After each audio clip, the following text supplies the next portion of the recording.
O TCE Notícias está de volta. Estamos conversando sobre o ciclo de debates sobre contratações públicas e sustentabilidade, boas práticas, desafios e efetividade. Aqui no estúdio recebemos Marcelo Leone, coordenador do Comitê de Gestão Socioambiental do TCE Rio de Janeiro, e Rafael Pacheco, diretor de Licitações e Contratos do Ministério Público do Estado do Rio de Janeiro. Bom, finalizamos o primeiro bloco ali falando bastante sobre a questão do ciclo de debates e eu gostaria de saber que aspectos devem ser considerados pela administração pública em respeito à sustentabilidade.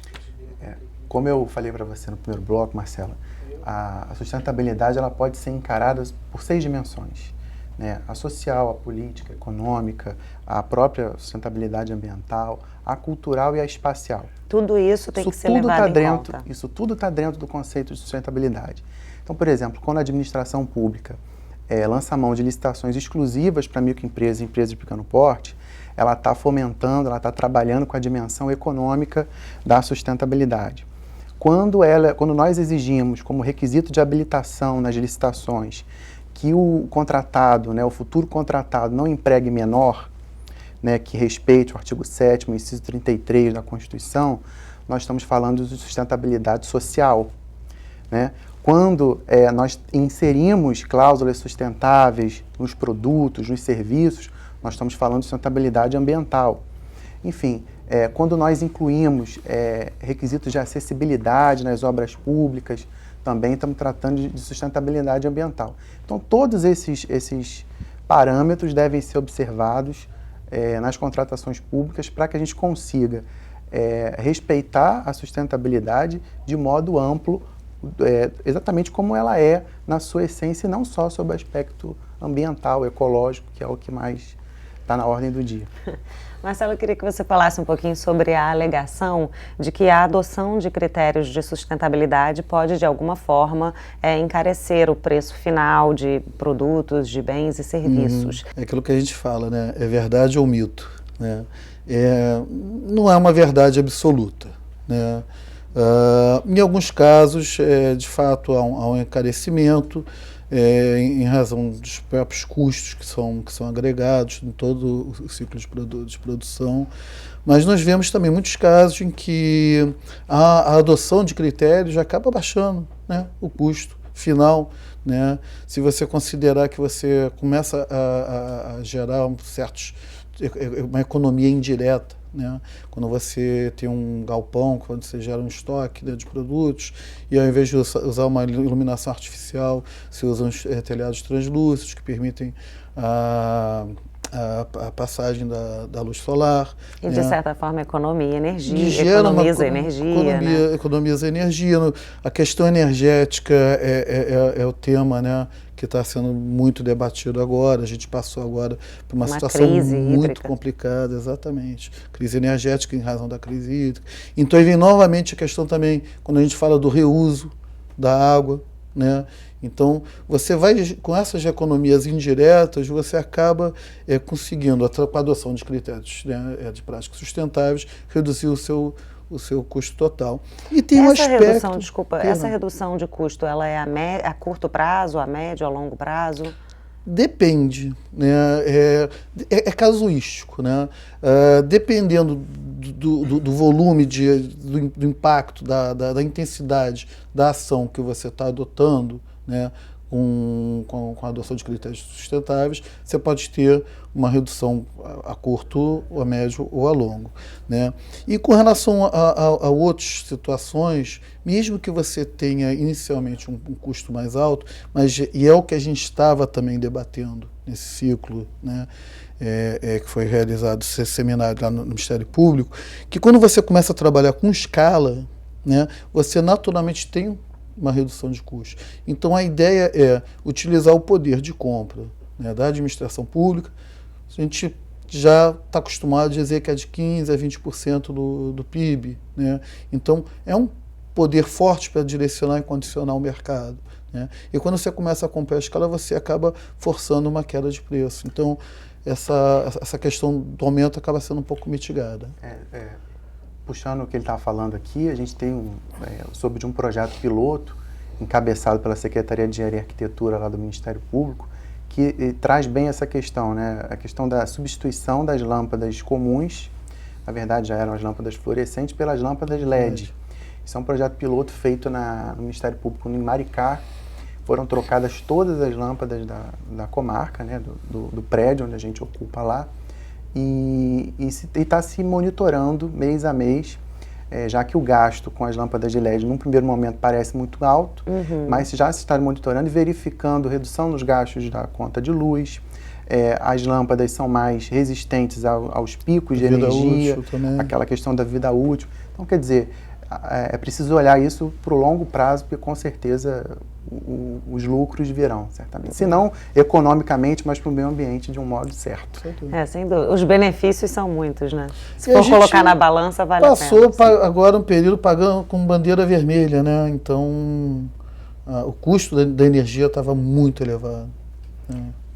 Agora, em relação à padronização dos editais, você acha que a padronização dos editais de contratação contribuiria de alguma forma para que o poder público absorvesse essa questão da sustentabilidade? Sim. Eu diria que não apenas do edital, mas principalmente do objeto, né? A padronização do bem. Porque um dos maiores problemas que aqueles que atuam na área de planejamento das licitações, né? Que bem comprar, que descrição colocar no termo de referência, no projeto básico, né, que são os documentos que subsidiam a elaboração do edital da licitação, isso gera muito problema. Frequentemente há impugnações, que aquele requisito lançado ele é indevido, ele restringe o caráter competitivo. Então, à medida que a gente tem um formulário ou entra um consenso a respeito da padronização desses bens, isso tende a diminuir esses pontos de tensão entre o órgão licitante e o mercado de uma forma efetiva. E como o Tribunal de Contas, que é um órgão fiscalizador, né, tem analisado os contratos assinados pelos órgãos públicos no que diz respeito à questão da sustentabilidade? Bom, Marcela, eu vou repetir como é que é a situação de controle do Tribunal de Contas. Ele é um órgão que tem jurisdição sobre todos os órgãos do Estado, né, a função fiscalizatória, e todos os municípios do Estado, os 91 municípios, salvo o município do Rio de Janeiro. E que hoje sabemos que não está aí só para fiscalizar e punir, né? Sabemos que também é uma forma de apontar melhorias. E a função pedagógica, né, do tribunal, principalmente com o nosso atual presidente, o Jonas Lopes, ele tem sido ferrenho na função pedagógica, quer dizer, e principalmente com a atuação da nossa Escola de Contas. Está aí o exemplo quando nós fazemos os nossos cursos, nós vamos lá aos municípios para poder ministrar cursos, palestras, quer dizer, isso tudo com finalidade de melhor qualificar, melhor aparelhar, né, os órgãos. E não apenas punir. E não apenas punir, porque a punição, na verdade, é o resultado de uma prática ruim. E deseja-se, na verdade, aprimorar e melhorar as práticas. Né? Então vem essa função que eu acho que é muito mais importante do que a função punitiva. Sem dúvida. Né? Falando em relação à análise dos contratos? Então, não tem chegado ainda ao Tribunal de Contas processos, né, com licitações adotando critérios sustentáveis. Né?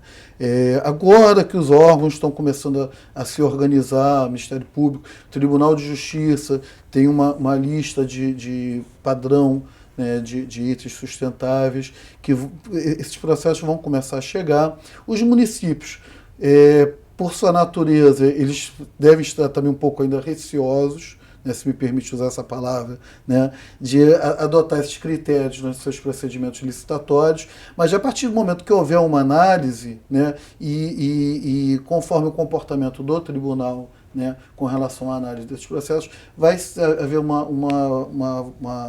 um bem-estar, né, dos municípios também encaminharem seus processos e adotarem essas práticas. Né. O tribunal, costumo dizer, ele não é um órgão proativo nesse sentido, ele não dita regras, ele é um órgão reativo. Então, os processos têm que chegar ao tribunal quando a gente se debruça sobre a questão, está sendo debatida, e a partir daí nós emitimos uma manifestação sobre a questão da legalidade, legitimidade e economicidade dos processos. Perfeito. Agora falando um pouquinho em relação a essa questão da compra compartilhada, né, que você falou um pouquinho a respeito disso já lá no início do programa, queria que você fosse mais específico em relação a esse assunto e também ao final do ciclo de debates eu vi que o MP, ele tem a intenção, né, de realizar compras com o TCE e também com o Tribunal de Justiça do Rio. É uma iniciativa pioneira? E especificamente sobre as compras compartilhadas, como eu disse um pouquinho antes, é uma maneira de juntar as demandas de diversos órgãos públicos a respeito de um mesmo bem e com isso conseguir aumentar a quantidade e ganhar com o ganho de escala. Basicamente a noção é essa. E principalmente as compras compartilhadas sustentáveis é que é a grande cereja do bolo, porque são bens geralmente mais caros do que os bens de natureza comum. Que foi essa questão que Exatamente. estávamos conversando. E quando a gente soma as demandas de vários órgãos, a gente consegue diminuir o preço e aumentar essa quantidade e fomentar o mercado. Então essa ainda é mais uma sugestão, né? Exatamente. Então, ao final desse ciclo de debates, respondendo a sua pergunta, sim, a Secretaria-Geral do Ministério Público anunciou lá no ciclo, no final do ciclo de debate, a instauração de um procedimento administrativo interno para que a administração superior, eu não sou o Ministério Público, não tenho condições de representar o Ministério Público, quem o faz é o Procurador-Geral de Justiça, então isso vai passar pela administração superior para que ela analise a conveniência, a oportunidade de que a gente passe, de repente, a tentar licitar em conjunto, compra compartilhada com o Tribunal de Justiça, com o Tribunal de Contas, com órgãos autônomos do Estado, que a gente chama, né? E com isso conseguir levar a cabo essas compras compartilhadas sustentáveis. O importante é sempre adotar o melhor caminho, né? Exatamente. Exatamente. Perfeito, gente. Muito obrigada pela participação. Sejam bem-vindos sempre. Obrigado. Muito obrigado, uma boa tarde. Boa tarde a todos. E o TCE Notícia de hoje fica por aqui. Para assistir novamente a este programa, acesse www.alerj.rj.gov.br. Muito obrigada pela sua companhia. TV Alerj, o canal do povo fluminense. Até a próxima.